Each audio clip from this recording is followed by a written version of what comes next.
dimensions. And finally, video games do too. With the introduction of a three-dimensional space, we no longer had to mimic a virtual space. The entire industry kind of got really excited. But a world of three dimensions also brought controversy. There's a seamy underbelly to the game business, just like the porno industry is to the movie industry. They are doing exactly what culture makers are supposed to be doing. They're pissing people off. They're pushing the envelope. They're breaking the status quo. The 2D games we played began to reflect the changing 3D world around us. The market for military games, rather than dropping after 9/11, really started to get big. How would you like it if somebody called you a lunatic? First-person shooter games and flight simulators became the next generation's tools for defense. It's not about the games, it's about the recruitment. That's part of the world we're living in.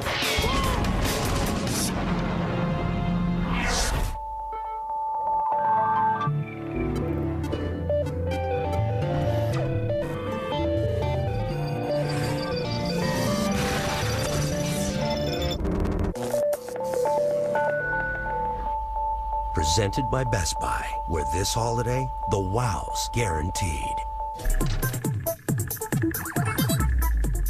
In the last few decades, the video game has entered a new realm altogether.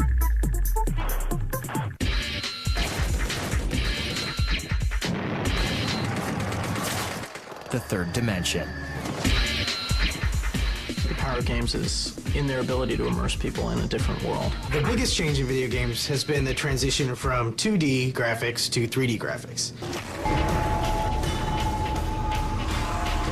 I think the ultimate goal, what we'd all like to see, would be the holodeck from Star Trek, where you have a fully realized environment. You're actually immersed in the thing. In the 1980s, the 3D world was a rudimentary terrain of green lines called vectors. The first game to use this technology was Atari's Battlezone. Every other game at the time was kind of like side-shuffling 2D game, like Pac-Man, where you're just kind of moving, and you looked from above the game, so to speak, kind of like looking at a mouse in a maze. This game, you were in the point of view of the person shooting. In a lot of ways, it introduced the first-person shooter. The game had many admirers, including the U.S. Army. Delegates from the Army go to Atari saying, we're really into this Battlezone game.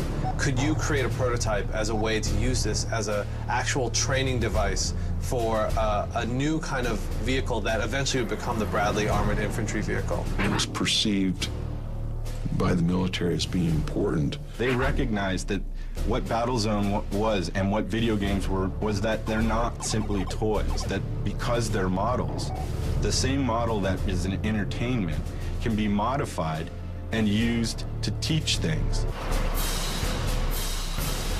This was the first in a long line of collaborations between the private game industry and the U.S. military. Morning, soldier. 3D video game technology would take another leap forward thanks to George Lucas. The newly formed LucasArts produced a video game that allowed the first-person perspective to finally take flight. And pilot your Valkyrie fighter through the craggy landscape of Fractalus. Rescue on Fractalus, which, hence the name, was one of the very first games to generate a 3D experience via fractals. A fractal is a recursive algorithm, a mathematical equation found in nature. It was a way to give simple shapes the illusion of depth. Explore every peak and valley, every canyon, searching for stranded space pilots, testing your skill against the dreaded Jaggies. But Rescue on Fractalus was far more than a flying adventure, thanks to the insights of Lucas himself. First time we showed this game to George Lucas, let him play the game, showed it to him. And he said, well, I really want a fire button. Was this a gameplay choice or was this a philosophical choice? It really wasn't gameplay, it was really philosophical. I really wanted to have a non-violent game. I don't want to have to shoot things in there. And he says, no, I want a fire button. Mothership and Fox Leader, we are back in your sector. In the dawn of the first-person shooter game, incredible advancements in computer technology would soon give way to brave new worlds.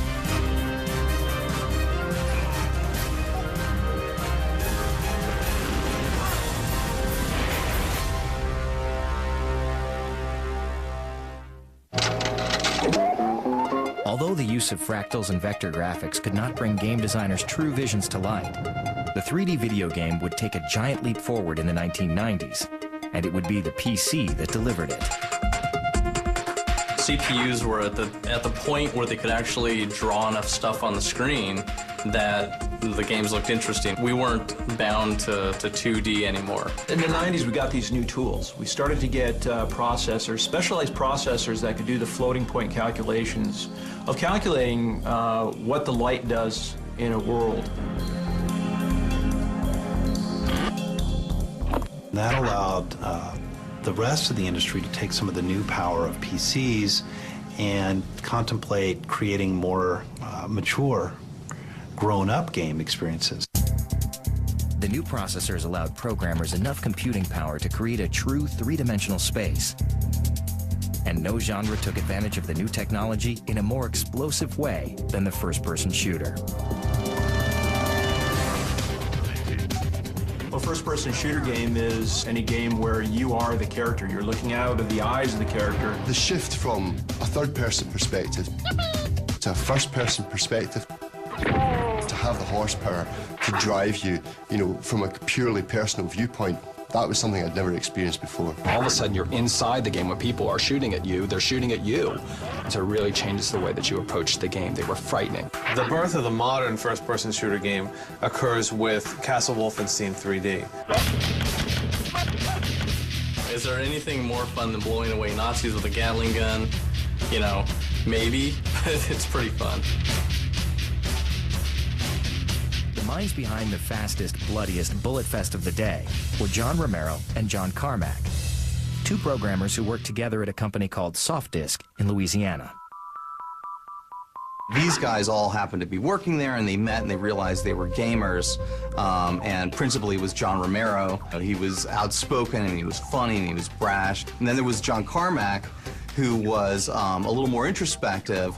What Carmack really was able to do was bring the speed to the game along with the high-quality graphics and make it just move so fast that there really was nothing like it that had come before. We couldn't do everything we wanted to do in Wolfenstein. Graphically, the engine was limited, but we were sacrificing, this great view for speed. But Wolfenstein 3D had pioneered a new style of gameplay. And what it lacked visually, it made up for with an unmistakable musical score. This caused some controversy at the time in Germany because, of course, representations of the Third Reich have different levels of being forbidden in West Germany. So this game was banned because it used the Horst Wessel theme, which is a kind of Nazi anthem.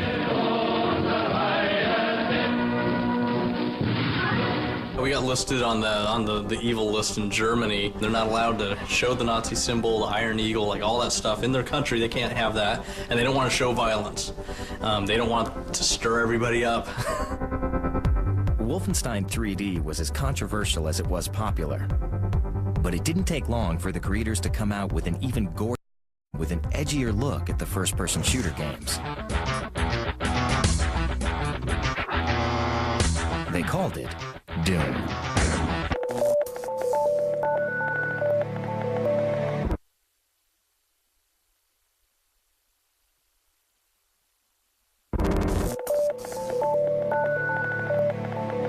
In 1993, a game called Doom would take the first-person shooter experience to a whole new level.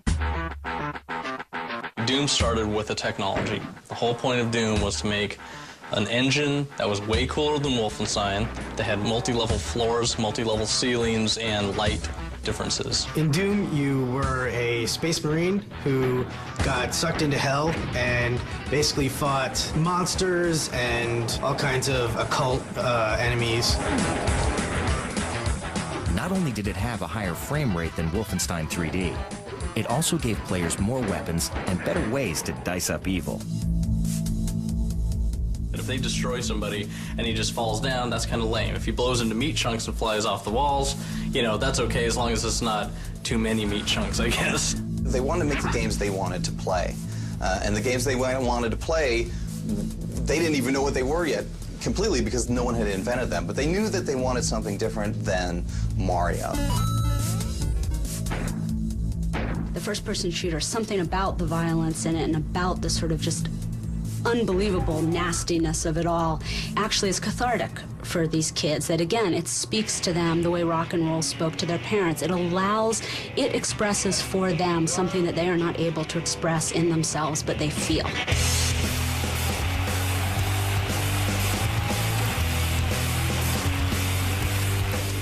Teens of the 90s embraced this dark new genre wholeheartedly, spending almost as much money on video games as on movies.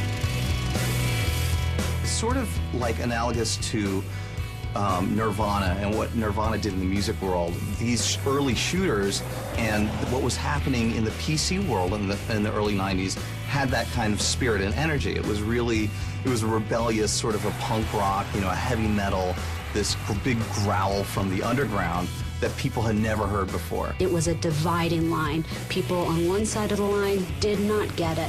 Not only didn't they get it, they thought it was bad, they thought it was leading to the demise of decent society. You can look at Doom as the ultimate Generation X game. I mean, just think of the name itself, Doom. It's just got to be one of the most cynical concepts ever. You're going to die. Personally, I'm not in favor of things that are tasteless in any medium. I think our society would be better off without it. In 1993, Senator Joe Lieberman brought the debate over video game violence to a national level with a series of congressional hearings. The real fear is that there are vulnerable children out there who will be personally affected by these games and begin to think about acting them out. I hope you walk away with one thought today, that if you don't do something about it, we will. The industry responded by launching the Entertainment Rating Software Board the following year. So the idea is that this board came around and said, you know what, there's a need for this because parents need to understand, you know what, just because it's a video game doesn't mean little Jimmy should be playing it.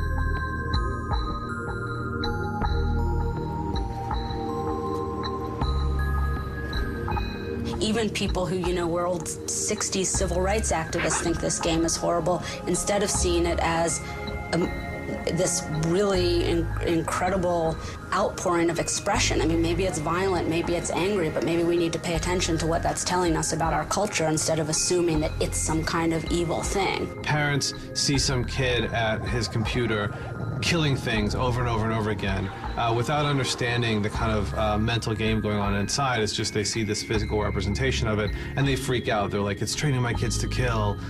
Because there's also this kind of fear of the technology itself. They don't understand it and they're afraid of the fact they don't understand it. Basically, video games are the new rock and roll. It's the new bad thing for you. There'll be something else in the future that's bad for you that everyone can blame, more deaths on. Doom would not be the last shoot-'em-up game to cause a stir.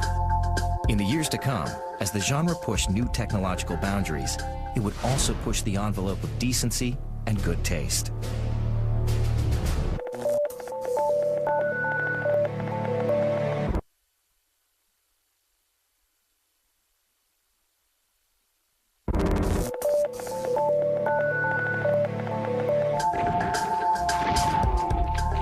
First-person shooter game has always been controversial, but as the genre continued to evolve, some titles seemed to favor shock over awe.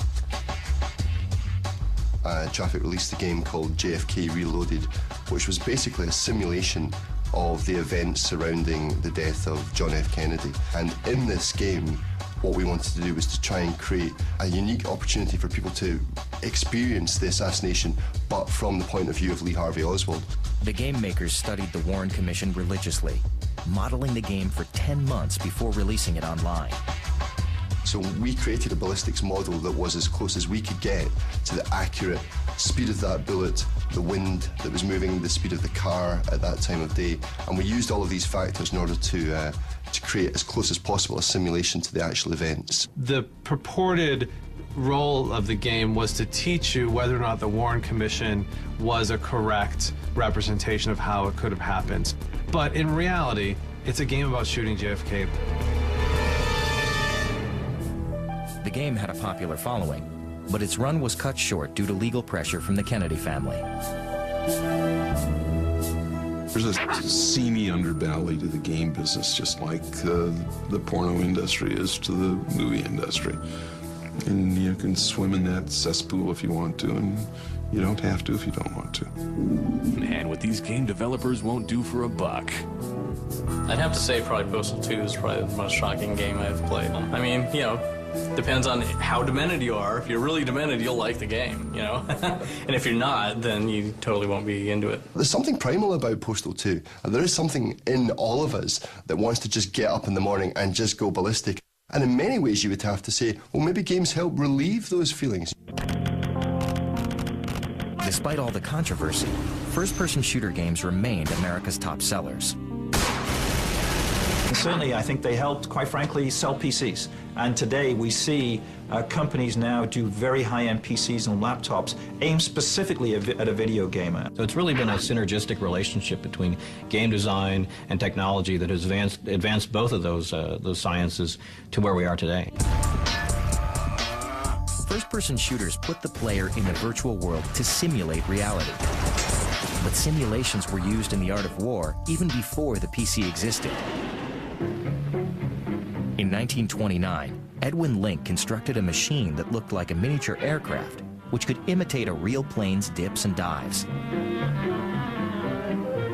He called this flight simulator the Link Trainer. Your early lessons will be in a nice, comfortable indoor gadget called a Link Trainer, which never leaves the ground. At first, it was seen as a toy. But as the world armed itself for World War II, orders for Link simulators poured in from all over the world. The world's armed forces have driven the technology for simulation, in many ways by necessity. It's much more cost-effective to train a pilot on a simulator than on a real plane. And during World War II, they had to train a lot of pilots really quickly. So you see this kind of flight simulator technology being pushed forward at that time. Though these early simulators were fairly primitive, Edwin Link had set the stage for what would become a multi-billion-dollar industry. The first program to deliver a 3D flying experience to the home computer was Microsoft's Flight Simulator series, launched in 1980.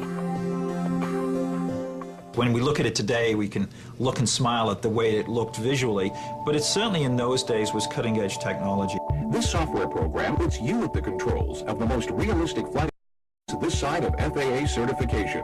Back then, it was 16 colors on the screen. I think there were 2 different airplanes you had to choose from, 5 scenery areas, and about 80 airports. So it was quite limited compared to what it is today. But as good as Microsoft's technology was for the time, it still lagged far behind what Uncle Sam was doing. The leaders of graphical display technology in the 80s were really the military. They had things in the military with kind of 3D representation and kind of high-powered graphics that the rest of the world wouldn't see for another decade. Unlike the Link Trainer, high-tech flight simulators were as close to the real thing as a fighter pilot could get without leaving the ground. Nowadays, flight simulation and tank simulation technology are not simply the purview of America. This is something that is standard use in all the kind of advanced militaries around the world. As the popularity of military simulation expanded around the globe, 3D technology would eventually meld with the first-person shooter genre, spurred on by a defining moment in history. The market for military games, rather than dropping after 9/11, really started to get big. In the next decade, video games continued to test the boundaries of both technology and content. The gamers of the 1990s would be enticed to join the establishment, as militaries around the world would lure a whole new generation of players into a simulated version of war.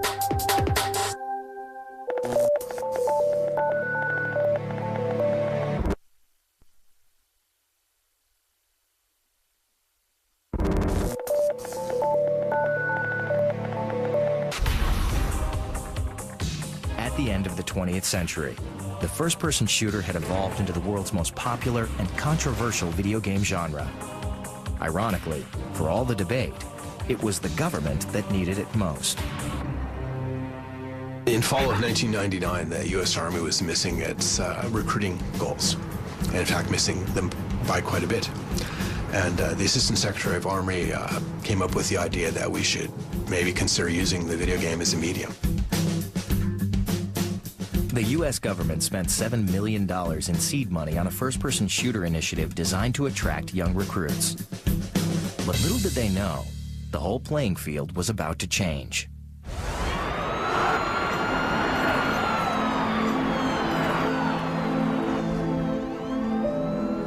9/11 had an impact on the game industry just the same way it had an impact on the world at large, is that what was normal wasn't normal anymore.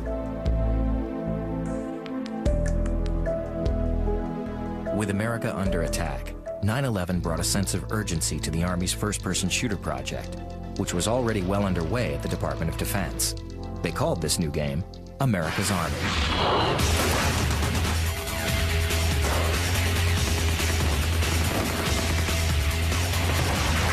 To make a AAA video game that would give people an idea of what it was like to be in the Army.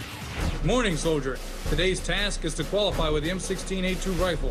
What the Army does is it takes sort of thoroughbred technologies, like game engines and tools, and on top of that, it layers the Army. The America's Army game was very much designed to be an accurate simulation of the way you train if you're in the Army. In a normal game, you can fool around and shoot your buddies and do things like that. And if you do that in America's Army, you end up in the brig. Ceasefire! Ceasefire! Although the Army considered outsourcing the game, they eventually decided to produce it in-house.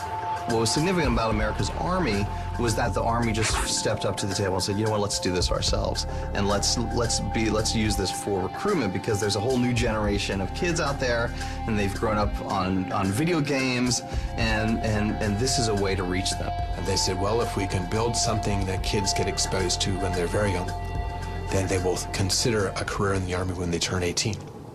And that's the entire premise of the America's Army game. The Army realized they needed help marketing their wares to a traditionally cynical subculture of gamers. We approached a firm in LA, Ignited Minds, and we asked them to help think about how do we market America's Army, thinking about how to connect this into popular culture. America's Army was brought to E3, a popular video game convention held in Los Angeles each year. In May of 2002, the much-anticipated title was finally made public. It was a big surprise. You know, we were front page of the LA Times, we were in the Game Show Daily, and I'd say within the first week on our website, it was getting maxed out on hits from kids interested in getting a copy.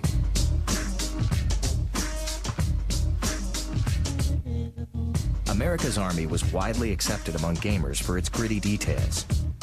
The fact that kids could download it and play one another over the internet for free made it even more enticing. Once they realized it was a success, then they upped the quality, and they kept upping the quality. Till now, you go to GDC or E3, and the military has a huge presence there. Because it's not about the games, it's about the recruitment. Some critics charge that America's Army went over the edge in recruiting young people through the use of a toy. After all, the same government that attacked the video game industry just a decade earlier was now attracting teens with a first-person shooter game of its own. It's pretty funny that America's Army doesn't get a big backlash after all the Lieberman trials and everything that's happened in the media since Doom and all this stuff. It's all this violence in shooters, and then the Army goes and commissions a game about teaching people, you know, what it's like in the military to try and get new recruits in the military. Violent games, mature certificate games, shouldn't be sold to minors, there's no doubt about it. But at the same time, we have America's Army, a free online game that effectively trains people how to become soldiers for the Iraq War. It's a kind of brainwashing for free, supplied by the American government. We don't operate in a vacuum when we make things like America's Army. We operate in the world we live in. And what we put across is not the idea of war is good or bad. Those are national policy questions. What we put across is, here's what it is to be a soldier in an army. Soldiers are soldiers. They go over there to get shot at and shoot at other people. There's no point in pussyfooting around there, right? So let's prepare the guys. Perhaps an even better example of what has been described as an advergame or militainment is Pandemic Studios' Full Spectrum Warrior. Early 90, RPGs control the path at the checkpoint. Full Spectrum Warrior, it's a simulator that simulates squad-based tactics. Even though it's a third-person game, you're not actually playing as a character in the game. You are more or less giving commands, sort of like a real-time strategy game. Unlike America's Army, the game was created out of a collaboration between a private gaming company and a government-sponsored think tank called the Institute for Creative Technologies. ICT is USC's Institute for Creative Technologies. It's a university-affiliated research center funded by the U.S. Army. The Institute, which opened in 1999 with a $45 million grant, was designed to bring the military to games and games to the military. It was a way to create a center that would bring the best of entertainment, money from the military, and create products that could be used for both sectors. Although Full Spectrum Warrior was eventually released as a commercial title, it was originally made as a tactical trainer for U.S. Army infantry.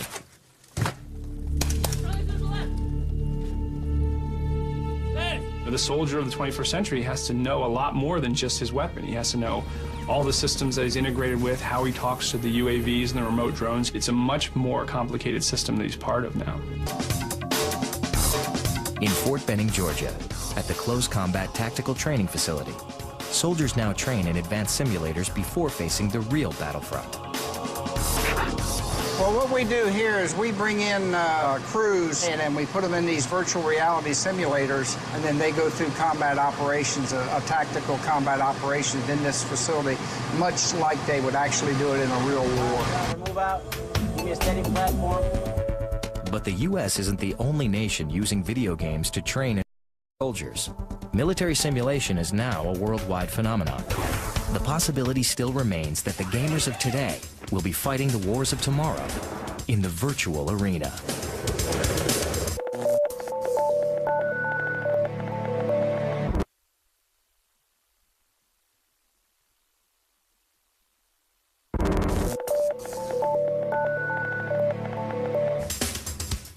Around the world, first-person shooter games are being used to train soldiers for combat. Most countries' military budget relative to the U.S. is considerably less, so they don't really even have the resources to run actual boots-on-the-ground training like we do. So they do almost all of their training virtually. If a country can afford a $10 million or $20 million plane, they can afford a $3,000 PCU with a flight simulator.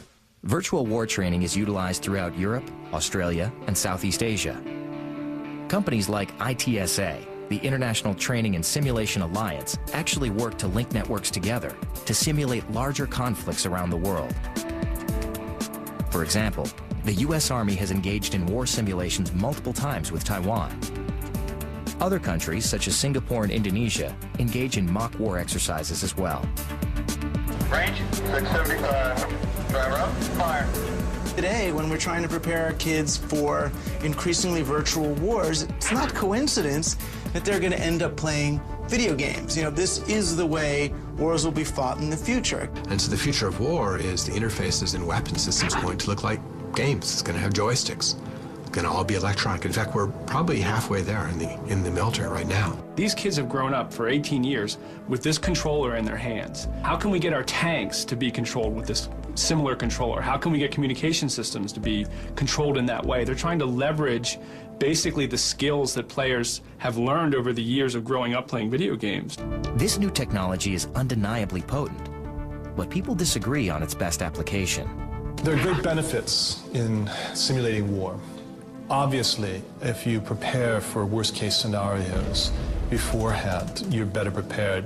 The danger, however, is if the simulations get too good, that you begin to mistake the representation for the real thing. Not only has there been a plethora of games designed by militaries post 9/11, but the private sector is creating its own games as well. They actually give a pretty comforting view of terrorism, because in these kind of Tom Clancy games and stuff, there's a clear enemy, there's a clear goal in taking him out, and when you take him out, that will stop a certain event from happening. The countries that are the most critical of America's foreign policy are creating the American soldier hero, and it's American companies that are creating the revisionist American soldier who, you know, we're not really sure if he's a hero or an anti-hero or a good guy or a bad guy or what he's even fighting for. I used to hunt terrorists. Now I am one. Companies like Kuma Games, an ad-sponsored internet site, actually capitalize on real-world conflicts as they happen. As something happens in the war in Iraq or in the war in Afghanistan, immediately the coders start working on replicating that event or that battle, and then within a month you can be playing it on your screen. The company even simulates conflicts that have yet to happen, as with their controversial series, Assault on Iran. President Bush came on the air and he said, all options are on the table, you know, with regards to Iran. And then the Iranian president came on and he said, the United States cannot, you know, invade us, that we're not another Iraq.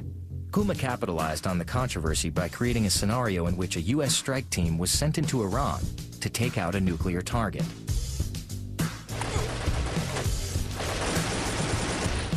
In response, a group calling itself the Union of Islamic Student Societies designed a title of their own, in which gamers can play from the opposite perspective. The comments that we've gotten from Iranians have been all across the board. They're at a crossroads, you know, as a nation. And so we become, to a certain extent, a lightning rod. People can, in fact, come to us and talk about it, but that they're not really talking about the game. That's a really interesting interactive experience to have, assuming that those experiences are designed and developed from a place of accuracy and a place of genuinely trying to promote knowledge and learning versus just sort of being, you know, exploitive. As with many of today's warfare-themed games, Kuma relies on an army of military advisors to get it right. There's been this kind of accidental relationship between using games for strategy and warfare and using games for entertainment, where some kind of development in one sphere kind of accidentally or by a side effect affected the other sphere. What's happened very recently, like let's say in the last decade, is that what had been an accidental or side effect relationship between these two worlds is now very much a planned collaboration between these worlds.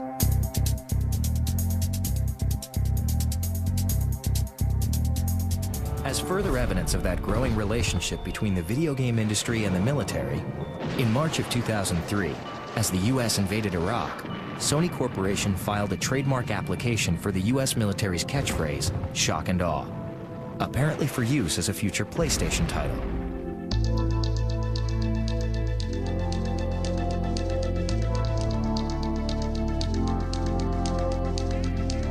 But I think it's crass to exploit war in video game terms, and I think shock and awe was an example of that, because I think that people saw through that. And again, I think that gamers and people who grew up on them and this media-savvy generation can distinguish between the two.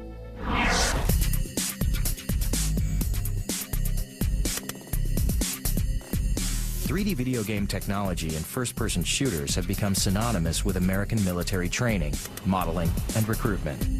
But cultures everywhere also had access. If games are like our military training systems and they become available to everyone, what does it mean that that knowledge has now become democratized? In 2002, a Syrian company, Afkar Media, developed a game called Under Siege, where players reenact the First Intifada from the Palestinian perspective. Their argument being that, you know, a lot of Arab youth love playing video games, but they hate the fact that they have to play Americans fighting Arabs as the enemy. Some sociologists fear these games are contributing to an increasingly hostile world. I think when you look at the entire construct of the world that we live in, especially the world that's impacted by video games, and when you talk about war, it seems like it depersonalizes war, dehumanizes war. Because you stand there and look at CNN, and you see images of the destruction that you also can see in your video game simulations. And those images they put of, like, you know, the targets and the airplanes bombing it, that is kind of dangerous. I mean, the fact that someone, especially if he's young and he didn't see much, start looking at the real world And the real war as a virtual war is kind of disturbing.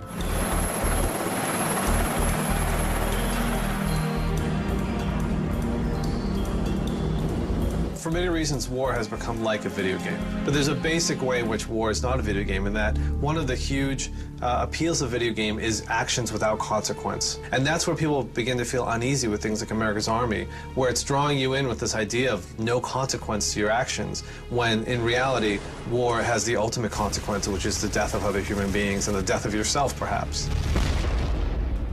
This is real war. Real war is not only the adventure, it's not only the fun of going on a stakeout in the middle of the night, it's also seeing your friend dying in your hands. When this blends in with video games or virtual reality, it's disturbing because you go to war without realizing that people can die and that you can do some very harmful things to civilians. When I look around and I see so many military games or military-themed games or games that are teaching skills that would be helpful to the military, I have to wonder, are we moving to a more militarized culture? But then when people ask, are games good or bad for you, you have to say, well, do you want to live in an increasingly militarized culture? Some people do. 6-6, we copy that. The explosion of 3D technology wouldn't have happened without the armed forces. In turn, the military has benefited immensely from the first-person shooter genre. And as this tango goes on, the future of war may look more like a video game than anyone ever imagined.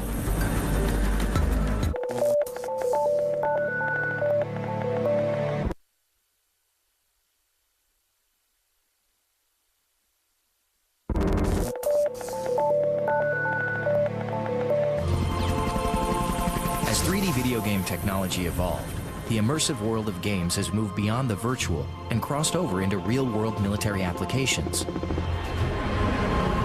So where will the next evolution take us?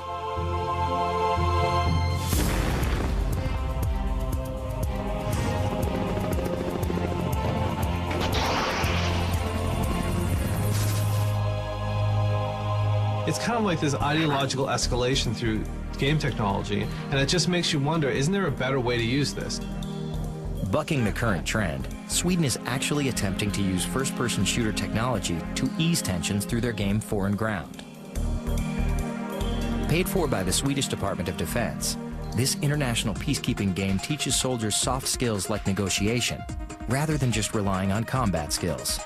People always ask me, why do games, have so many guns and so much violence? And it's because a gun is just such a visceral way for interactivity, for instant interaction. Foreign Ground is more, I would say, more of a training simulator than a video game.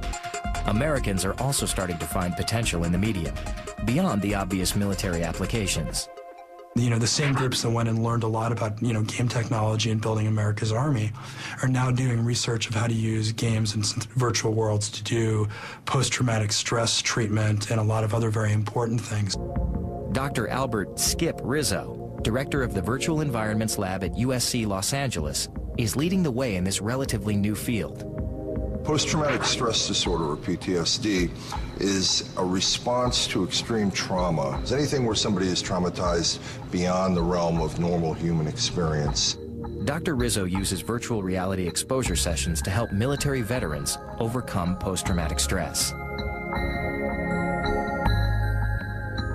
In the course of say 10 or 12 sessions of exposure therapy, you would gradually ask the person to re-expose themselves either in imagination or in virtual reality. Eventually they get used to it. Only the therapist is able to control the intensity of the experience. Start off at the very lowest level of exposure. They start off very gradually at a level that the person can handle. Only once the person has adjusted to the very basic exposure environment, then you add in perhaps the sound of a bomb. First designed to help Vietnam War veterans, this technology is now a useful tool for overcoming many types of traumatic experiences.